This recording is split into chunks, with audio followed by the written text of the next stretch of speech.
ते द्वंद्व मोह निर्मुक्ता भजन्ते माम दृढ़व्रता। इनके पीछे जाकर के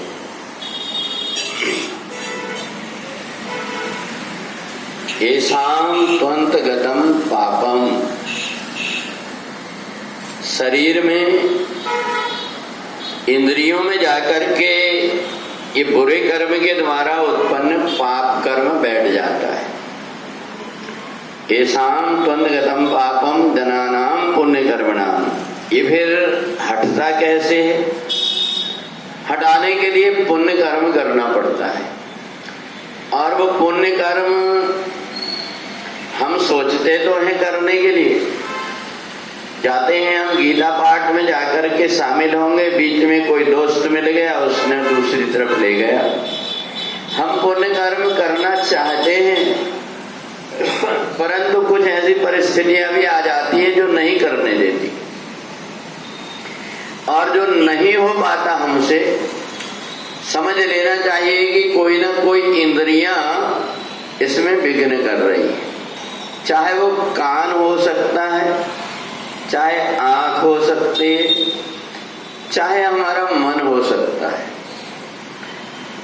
तो जब कोई एक व्यक्ति ऐसा है जिसके शरीर के अंदर किसी कारण से भी पाप कर्म नष्ट हो गए हैं, तो वो दूर रह करके भी थोड़ी देर में उस पुण्य कर्म के माध्यम से कुछ प्राप्त कर लेता है और निकल लेता है।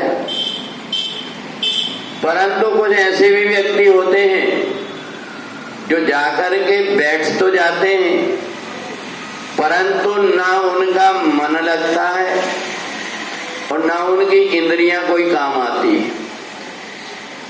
सिर के ऊपर जब बोझ बढ़ा हुआ होता है ऐसे दुष्कर्मों का, पाप कर्मों का, तो मुंह खुलता ही नहीं। कितना भी व्यक्ति कोशिश कर ले मुंह खोलने की, परंतु उसका मुंह खुलता ही नहीं, क्योंकि वजनदार चीज ऊपर रखी हुई है और वो है यही पाप कर्म। इन पाप कर्मों को हटाने के लिए अगर हमने वाणी पर कंट्रोल कर लिए और हमने कीर्तन और भगवान के श्लोक को बोलना शुरू कर दिए, जितनी सामर्थ्य उतना, तो इसके बाद में ये इंद्रियां विघ्न करने लगती है।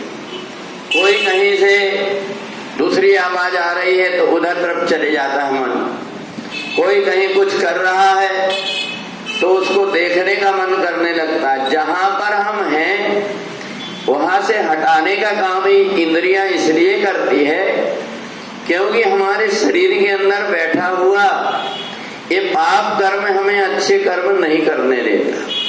हम जरूर चले जाते हैं ऐसे सत्संग में, और सत्संग का तो प्रभाव है, कुछ ना कुछ तो प्राप्त होता ही है, परंतु जो हमें मिलना चाहिए वो जब नहीं मिल पाता, उससे हम वंचित हो जाते हैं, तो बाद में फिर पछताते हैं।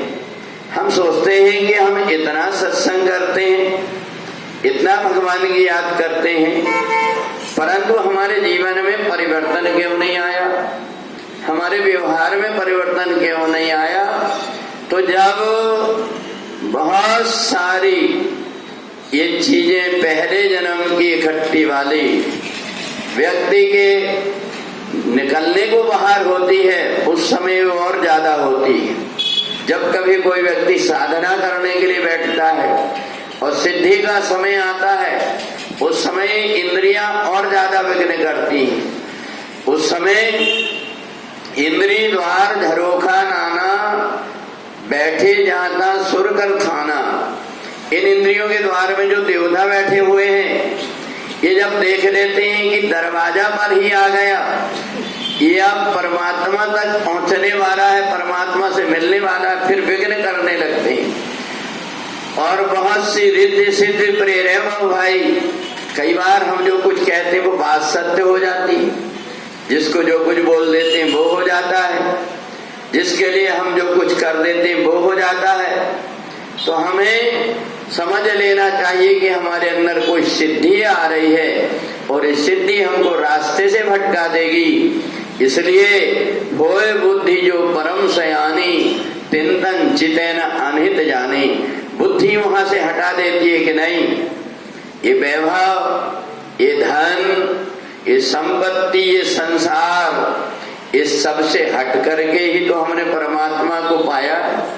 परमात्मा के निकट हम पहुंचे हैं और ये हमारे और बीच में जाकर के फिर से विघ्न पैदा करना चाहते हैं। इसलिए इनको हटा करके, ये हमें कुछ नहीं चाहिए, चाहे जैसे दिन हो, चाहे जो मजबूरी हो, हम झेल लेंगे, क्योंकि एक जन्म नहीं अनेक जन्मों से हम ये सब भटकते आ रहे हैं।